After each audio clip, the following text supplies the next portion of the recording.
Good afternoon friends, good afternoon खुलुंखा चिबाई सब हमारे तिपरासा लोगों को।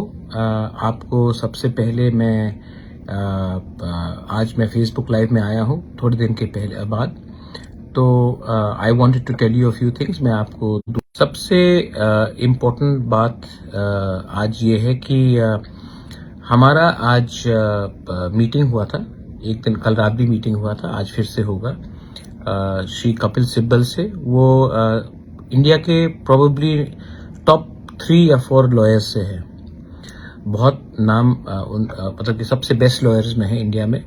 और उन्होंने अग्री किया है कि हमारे जो 10,323 के जो अफेक्टेड टीचर्स हैं उनके लिए वो केस फाइट करेंगे। ये बहुत बड़ा चीज है। मैंने कमिटमेंट दिया था अपने लोगों को कि इन लॉयर का पूरा फीस, इनका ऊपर आने जाने का खर्चा मैं देखूंगा, और मैं अपने पॉकेट से कर रहा हूं। इससे एडीसी का 1 रुपया नहीं है। मैंने अपने तरफ से ये किया है क्योंकि मैं चाहता हूं कि हमारे जो तिपरासाज है, जो त्रिपुरा के लोग हैं, आम जनता है, उनको फायदा हो।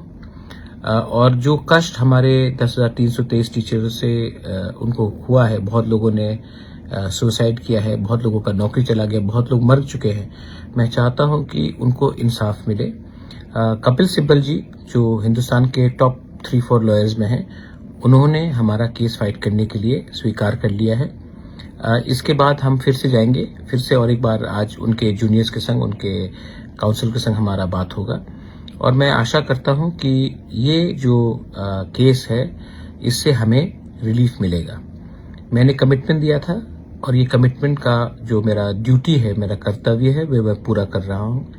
मैं फिर से बोलना चाहता हूं, आप सीपीएम में हो, कांग्रेस में हो, आईपीएफटी में हो, मौथा में हो, तृणमूल में हो, बीजेपी में हो, कहीं में भी हो, मुझसे कुछ लेना देना नहीं है। मैंने अपना एक ड्यूटी मैंने प्रॉमिस किया था, दायित्व लिया था, मैं उसको पूरा कर रहा हूं। ये एक अच्छा चीज है और मैं आपको ये खुशखबरी देने के लिए मैंने आपको आज ये फेसबुक लाइव में मैं सबसे पहले अपने लोगों को देना चाहता था। दूसरा पॉइंट है कि मैंने कल देखा है कि काफी जगह में जनजाति मोर्चा और मौथा का थोड़ा तनाव रहा। मैं सबसे एक ही बात कहना चाहता हूं, जो जनजाति मोर्चा है वो भी तिपरासा है, जो तिपरा मौथा है वो भी तिपरासा है। भाई भाई को मारने से नुकसान तिपरासा का होता है, कोई पार्टी का कोई मतलब नहीं रहता। शायद बहुत लोग पार्टी को जाति से ज्यादा प्यार करते हैं। मैं तिपरा मौथा का चेयरमैन होने से भी सबसे पहले बोलना चाहता हूं कि मैं अपने जाति को अपने पार्टी से ज्यादा प्यार करता हूं। तो भाई भाई के संग फाइट करने से बहुत बाहर के लोग हंसते हैं। प्लीज मैं फिर से ये कल्चर को खत्म कीजिए। ये जो कहीं में कोई किसी को मारना, पीटना, पत्थर फेंकना, कहीं में मैंने एमपी में देखा कि किसी ने कहा कि महाराजा का डेथ होना चाहिए। मेरे दुख लगता है, लेकिन मैं ये भी जानता हूं कि चाबी लगाने वाला तिपरासा नहीं है, बाहर का कोई और है। तिपरासा सिर्फ ये करता है, लेकिन चाबी लगाने वाला तिपरासा नहीं है। मुझे बहुत दुख लगता है, लेकिन अब ये भाषा जो आजकल यूज किया गया, जो अमरपुर में थूका गया मेरे ऊपर, कल मुझे मारने के बारे, मेरे डेथ के बारे में बात किया गया, इससे अगर आपको लगता है कि बुबाग्राम मरेगा और तिपरासा का भला होगा, तो सबसे पहले मुझे गोली मारिए। मेरे मरने से अगर तिपरासा को कुछ मिल सकता है तो मैं सबसे पहले मरने के लिए तैयार हूं। एटलीस्ट मुझे मेरा मृत्यु तो आपके भलाई के लिए आएगा, ये बात आप समझ लीजिए। रहा बात कि अभी थोड़ी देर के बाद एडीसी भी शायद प्रेस कॉन्फ्रेंस करेगा अगरतला में, लेकिन 2-3 आरोप लगाया गया था। मुझे दया आता है, मुझे बहुत दुख लगता है, लेकिन दया भी आता है, क्योंकि जिन्होंने ये जो चिट्ठी, ये रिप्रेजेंटेशन किया है, प्रेस कॉन्फ्रेंस, ये डिपोजिशन देके जो आरोप लगाया है, सबसे पहले सीएजी का रिपोर्ट वो 2014 से है। हम 2021 में पावर में आए हैं। 7 साल से एडमिनिस्ट्रेटर जो बीजेपी का गवर्नमेंट का अपॉइंटेड था वो था जीके राव, उससे पहले कम्युनिस्ट का था। लेकिन आपने 2018 में आने के बाद अभी किया है, क्योंकि आपको पॉलिटिक्स करना है। ठीक है, चलो, दूसरा आरोप था कि 10 करोड़ सैंक्शन किया गया है काउंसिल भवन के लिए और हमने इसको शिलोंग में शिफ्ट क्यों किया। आप कभी अपने चीफ सेक्रेटरी से ही बात पूछ लीजिए, अभी तक एक पैसा नहीं मिला 10 करोड़ से। ये रुपए मेवाड़ के टाइम में भी आया था, ये पैसा अभी भी स्टेट गवर्नमेंट के पास ही है, एडीसी के पास नहीं आया है। दूसरा बात है, ये जो जमीन शिलोंग में था 1998 में शायद या 99 में एडीसी ने लीज में लिया था मेघालय से, तो वो जमीन पहले से हमारे पास है। हमको लगा, और ये पैसा स्टेट गवर्नमेंट ने ही हमें रुपया दिया है, ये 10 करोड़ का रुपया नहीं है, स्टेट गवर्नमेंट ने हमें रुपया दिया था ट्रांजिट गेस्ट हाउस बनाने के लिए, क्योंकि वहां में हमारे जो लोग आते हैं, जो बीमार होते हैं, जो पढ़ाई के लिए आते हैं, उनको रिपेयर करने के लिए स्टेट गवर्नमेंट ने ही हमें अप्रूवल दिया है। स्टेट गवर्नमेंट आप अपना चीफ सेक्रेटरी से पूछ लीजिए, जो प्रीवियस चीफ सेक्रेटरी थे कुमार आलोक जी, उन्होंने ये अप्रूवल दिया है, राइटिंग में दिया है। तो ये ऐसा नहीं है कि हमने कुछ फंड्स डाइवर्ट किया है, लेकिन दया आता है क्योंकि आप पढ़ाई लिखाई नहीं करते हैं, आपको सिर्फ पॉलिटिक्स करना है। तीसरा आरोप था खेरिंगबार हॉस्पिटल का।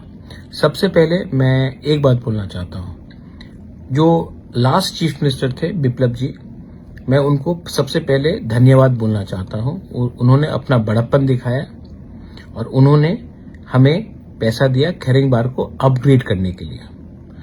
पैसा उन्होंने प्रॉमिस किया था शायद अप्रैल में, पैसा आया 30 नवंबर या फर्स्ट वीक ऑफ दिसंबर में।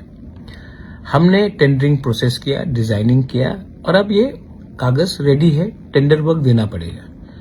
लेकिन हमने बेफजूल में इसको नहीं किया, सोच समझ के इसका हॉस्पिटल को अभी 50 से 150 बेडेड हॉस्पिटल कैसा किया जाए, इसके लिए हमने ये काम किया और आने वाले 10-15 दिन या 1 महीने के अंदर शायद वो भी काम अलॉट किया जाएगा। तो अगर आपको करप्शन के बारे में बात करना है, तो आपको पहले अगर करप्शन करना ही है, आपको करप्शन का आरोप देना है तो कीजिए, लेकिन सबसे पहले पैसा तो भेजिए। अगर पैसा ही नहीं आएगा तो करप्शन करने का मौका कहां मिलेगा? जब पैसा ही नहीं आता है तो करप्शन करने का मौका कहां मिलेगा? तो आप पहले ये थोड़ा सा समझ लीजिए। और दूसरा बात है, आपको क्या प्रॉब्लम है? आपको प्रॉब्लम है कि मैं बुकिंग बारा के लिए बात करता हूं, आपको प्रॉब्लम है कि मैं कॉम्प्रोमाइज नहीं कर रहा हूं, आपको प्रॉब्लम है कि मैं कोई अंडरस्टैंडिंग नहीं कर रहा हूं, कोई मतलब कि ग्रेटर त्रिपुरालैंड के इशू से मैं नहीं हट रहा हूं, शायद आपको उसका लिए प्रॉब्लम है। क्योंकि आपको आदत हो गया है कि तिपरासा लोग इलेक्शन के पहले और इलेक्शन के जीतने से पहले ग्रेटर त्रिपुरालैंड बोलेंगे, जैसे आईपीएफटी ने बोला था, और इलेक्शन के पहले कोई हाई पावर्ड कमिटी करके कोई भी कागज में साइन करके अपने तिपरासा को बेवकूफ बना दे।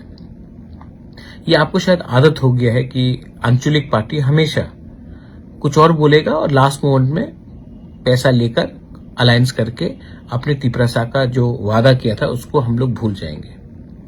तो शायद इसके लिए आपको मुझसे थोड़ा सा एलर्जी है, चिढ़ है, गुस्सा है, नाराजगी है। देखिए, मैं आपको एक बात बोल रहा हूं, आज का तिपरासा बहुत अच्छा है, ईमानदार है, लेकिन बेवकूफ नहीं है। हमारे पास भी सोशल मीडिया है, हमारे पास भी अब तरीका है कैसे जानने के लिए कि क्या ठीक है और क्या गलत है। और इस बार तिपरासा ने माइंड मेकअप कर लिया है कि हम इस बार अपने लिए, अपने भविष्य के लिए, अपने नेक्स्ट जनरेशन के लिए, अपने सर्वाइवल और एग्जिस्टेंस के लिए, ये जो शब्द मैं इस्तेमाल कर रहा हूं, सर्वाइवल एंड एग्जिस्टेंस के लिए, हम अब थोड़ा सा लेन देन करके अपना भविष्य को खतरे में नहीं रखेंगे। आपको अगर कुछ करना है तो आप जाके प्लीज अपने स्टेट गवर्नमेंट से या नेशनल गवर्नमेंट से, जो सेंटर में बैठा है, उनसे आप डिमांड कीजिए कि आप तिपरासा को क्या कॉन्स्टिट्यूशनली, संविधान के अंदर आप तिपरासा को क्या दे सकते हैं, आप वो कीजिए। आप अपने गवर्नमेंट को प्रेशर कीजिए कि हम तिपरासा लोगों को क्या मिल सकता है, आप वो जाकर प्रेशर कीजिए और अगर आपका प्रेशर रहा तो शायद तिपरासा को कुछ मिल सकता है, लेकिन आप हमको प्रेशर देके, हमको कमजोर करके आप किसको ताकतवर कर रहे हैं, ये भी आप समझ लीजिए। आज अगर बुबागरा नहीं होता, आज अगर तिपरा मोथा नहीं होता, तो तिपरासा के बारे कोई पूछता भी नहीं। आज जो आपको भी इंपॉर्टेंस मिल रहा है आपके पार्टी में, वो इसके लिए है क्योंकि तिपरा मोथा स्ट्रांग है। आज आप सवाल करते हैं एडीसी में एमडीसी क्या कर रहा है, ईएम क्या कर रहा है। आज से 1 साल पहले कोई सवाल कर रहा था कि आपके पास 20 एमएलएस तो है ना, उन्होंने क्या किया? 18 एमएलएस तो थे, उन्होंने क्या किया? क्या एमएलएस का कुछ दायित्व नहीं है अपने कॉन्स्टिट्यूएंसी में? क्या सिर्फ रामचंद्र घाट में सिर्फ ईएम सुहेली है, हमारा प्रशांत देबबर्मा नहीं है? या गोला घाटी में सिर्फ उमाशंकर है, बीरेंद्र देबबर्मा नहीं है? तो आप भी समझिए, शांतिर बाजार में सिर्फ अपना तिपरा मोता है, प्रमोद रियांग नहीं है। एनसी देबबर्मा कहां है? तो एमएलए भी है ना आपके पास। आप ये सवाल एमएलए से भी पूछिए ना कि उन्होंने क्या किया है। एमएलए को तो डेवलपमेंट फंड मिलता है हर साल अपने कॉन्स्टिट्यूंसी में काम करने के लिए, एमएलए को तो मिलता है। आज तक तो एमडीसी को तो नहीं मिला, तभी भी हम लोग काम कर रहे हैं। आप हमारा तिपरा मोथा का ईएम और एमडीसी का मूवमेंट देख लीजिए। कंचनपुर में, सबरूम में, मनु में, अंबासा में, रायमा वैली में, गोला घाटी में, पूरे जगह में हम लोगों के ईएम्स और एमडीसी, बागमा में, किला में, एमपी में हम लोग के लोग हैं। लोकल एमएलए कहां है? लोकल एमएलए क्यों चुप बैठ गया है? ये भी आपको सवाल करना चाहिए। और लास्ट में मैं एक बात बोलना चाहता हूं, मैं किसी के खिलाफ नहीं हूं। मेरा दुश्मन ना बीजेपी है, मेरा दुश्मन ना कि कांग्रेस है, ना कि सीपीएम भी है। मेरा दुश्मन कोई नहीं है, लेकिन मेरा दोस्त वही है जो हमारे तिपरासा को कुछ देगा। तो अगर आप हमसे नहीं झगड़ के अपने पार्टी को प्रेशर करें कि, और एक बात स्वीकार करें कि तिपरासा के संग अन्याय हुआ है, और तिपरासा को अन्याय कोई पार्टी ने नहीं, तिपरासा के संग अन्याय सब लोग ने किया है, सब पार्टी ने किया है। तो आप हर पार्टी में, हर नेशनल पार्टी में एक आंचलिक बुकुंग बारा का एक सेल होता है। जनजाति मोर्चा है, गणमुक्ति परिषद है, एसटी सेल है। आप अपने ही पार्टी में प्रेशर डालिए कि आपका पार्टी तिपरासा को कॉन्स्टिट्यूशनली क्या दे सकता है। प्रेशर डालिए कि तिपरासा के संग अन्याय हुआ है, और अब आप अपना पार्टी ऑफिशियली तिपरासा को क्या देगा। मोर पावर बोलने से नहीं होता है, मोर पावर का कुछ मतलब नहीं होता। एक मतलब क्या है, क्या दे सकते हैं। इलेक्शन के पहले जनजाति मोर्चा ने कहा था स्टेट काउंसिल, आज फिर से बोल दीजिए state council with power. Define क्या है पावर? कांग्रेस बोलता है 244, लिख के दे दीजिए, बोल के बोलिए। सीपीएम का शायद कुछ और पॉइंट होगा, आप बोलिए। आप अपने पार्टी में आप तिपरासा का व्यू को स्ट्रांग कीजिए। मैं अपने जगह में अपने लोगों के लिए बात कर रहा हूं। और लास्ट बात, यहां में ये इंडिया सबका है, ना कि कोई धर्म का है, ना कि कोई जाति का है। त्रिपुरा भी सबका है, लेकिन मैंने देखा है कि कहीं में मुसलमान को टारगेट किया जा रहा है, कहीं में क्रिश्चियन को टारगेट किया जा रहा है, कहीं में हिंदू के खिलाफ कि तुम अच्छे हिंदू हो और तुम खराब हिंदू हो, कहीं में बुद्धिस्ट को कुछ और बोला जाता है। आप ऐसा राजनीति मत कीजिए। एक गांव में एक लीडर गया था और उसने एक बच्ची से पूछा, तुम सीपीएम हो? बच्चा ने कहा नहीं। तो बोला तुम कांग्रेस हो? बच्चा ने कहा नहीं। तो उसने कहा तुम तिपरा मोथा हो? बच्चा ने कहा नहीं। तुम बीजेपी हो? तो बच्चा ने कहा नहीं। तो फिर तुम क्या हो? तो बच्चा ने कहा मैं कुछ नहीं हूं, मैं भूखी हूं। आज उसके बारे हमको बात करना है। पार्टी तो आते जाते रहेगा, अपने लोगों के बारे सोचो। ये मेरा मैसेज है। I love all of you all. I love if you are in, और जिनका भी कष्ट हुआ है, तोड़फोड़ हुआ है, मैं सॉरी बोलना चाहता हूं। हाथ जोड़ के मैं आपको सॉरी बोलना चाहता हूं। और जिसने कहा है डेथ टू बुबागरा, बुबागरा इज डेथ, जो मेरा बुरा करता है। ठीक है, अगर आपको लगता है कि मैं मर जाऊं तो आपको कुछ मिलेगा तो मार दीजिए मुझे। मुझे पहले भी बहुत बेइज्जत किया गया है। मुझे पॉलिटिक्स करने के लिए मैं पैसा कमाने के लिए नहीं आया पॉलिटिक्स में। मेरा बहुत बेइज्जती हुआ है, लेकिन मैंने ये सब बेइज्जती सहा है क्योंकि मुझे लगा कि तीपरसा को कुछ मिलना चाहिए। अगर आपको लगता है कि मुझे मार के, मुझे मेरा परिवार को बदनाम करके, मेरे ऊपर थूक के, मेरे ऊपर गाली बककर आपको तीपरसा को कुछ मिल सकता है तो कर दीजिए। मैं रेडी हूं, मैं सामने हूं। सोचना आपको है कि चाबी आपको किसने लगाया और आपने क्या किया। आई love all of you all, God bless you. 10,323 teachers को जस्टिस मिलेगा।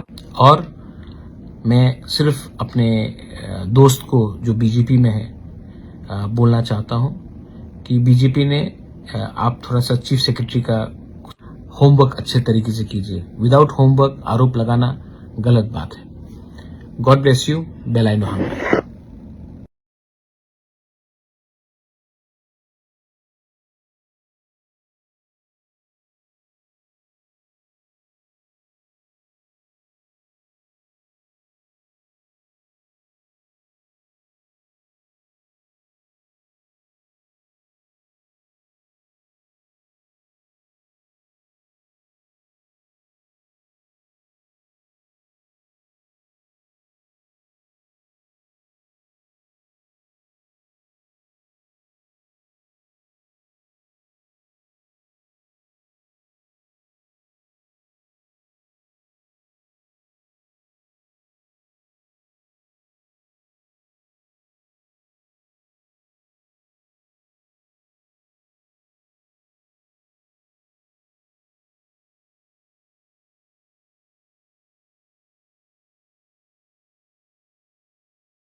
samong tangnai rokni mongoi kwbangma uthumong panda tai himbotok khlaijaka tai samong tangnai rokni thani chadabo thumjaka baksa baksa thayo regani samong kaisni khlairuoi tai tongrokma kaibresi maintenance ni rang sai khibijaka fiaba tabukni hafango omahai hengya tai omahai sebokre saka hastini মন্ত্রী okra Manik Saha স্রাংশালো কাইসা পান্নানি বিশিংতৈ Agartala Rabindra শতবার্ষিকী ভবন হলনগ নির্মাণ শ্রমিক প্রকল্প 2.0 ফিয়গৈ রেখা হাস্তিনি মন্ত্রী okra Manik Saha ফাইমানজাক ফাইকা তাংমুং হামক্রাই মন্ত্রী ভগবান দাস তাই তাংমুং হামক্রাই বেদেকনি কুবনি তাংহাংর তো আমি এখানে আজকে যারা এখানে শ্রমিক ভাইরা আছে আমরা আগে দেখেছি শ্রমিকের নামে তাদেরকে খালি মিছিল মিটিং ইত্যাদি করিয়েছে এখন আমাদের সরকার এসব বলে না চাঁদা ওঠাতো আজকে আগে শ্রমিকদের কাছ থেকে সেই চাঁদার কালচারও শেষ আর যদি চাঁদা না দেয়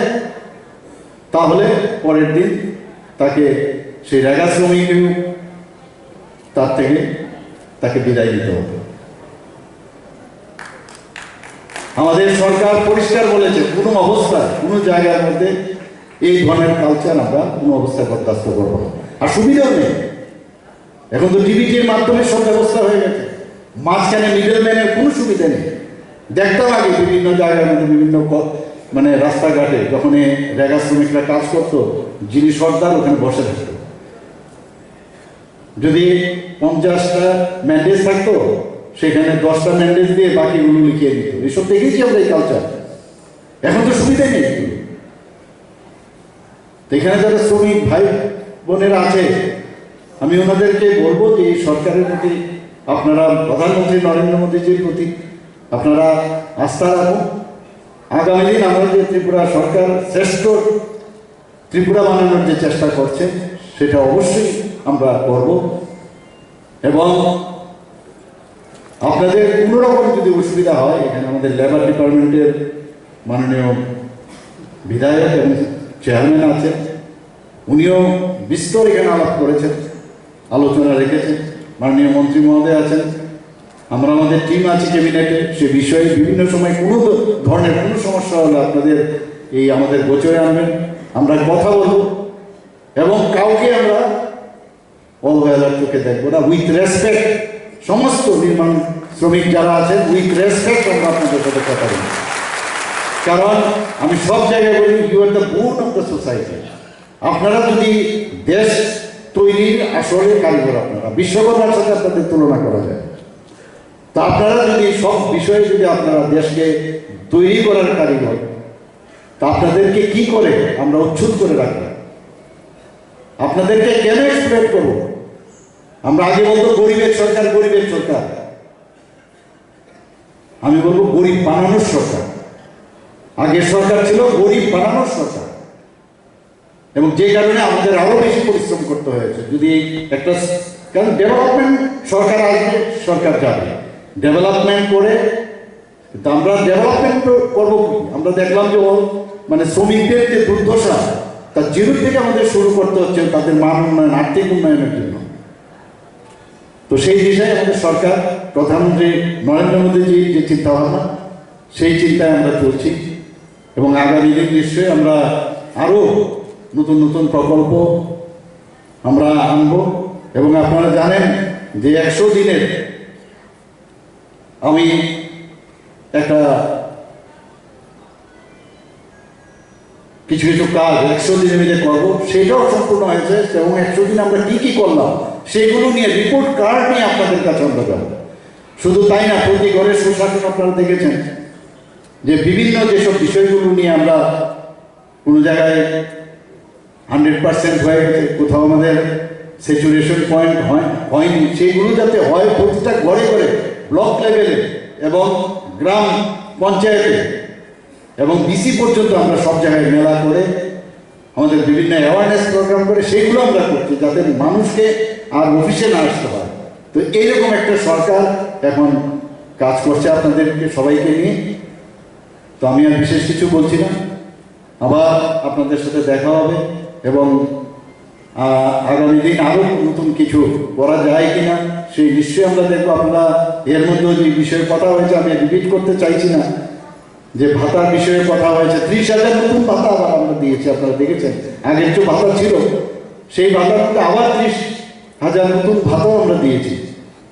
তো সবসময় সচেষ্ট এই সরকার যে আপনাদের কল্যাণে কিছু করা যাবে। অসংখ্য ধন্যবাদ। আমি আপনাদের আমাদের দপ্তরকে, লেবার ডিপার্টমেন্টকে ধন্যবাদ দেবো, আপনারা এখানে আমাকে নিমন্ত্রণ জানার জন্য। নমস্কার।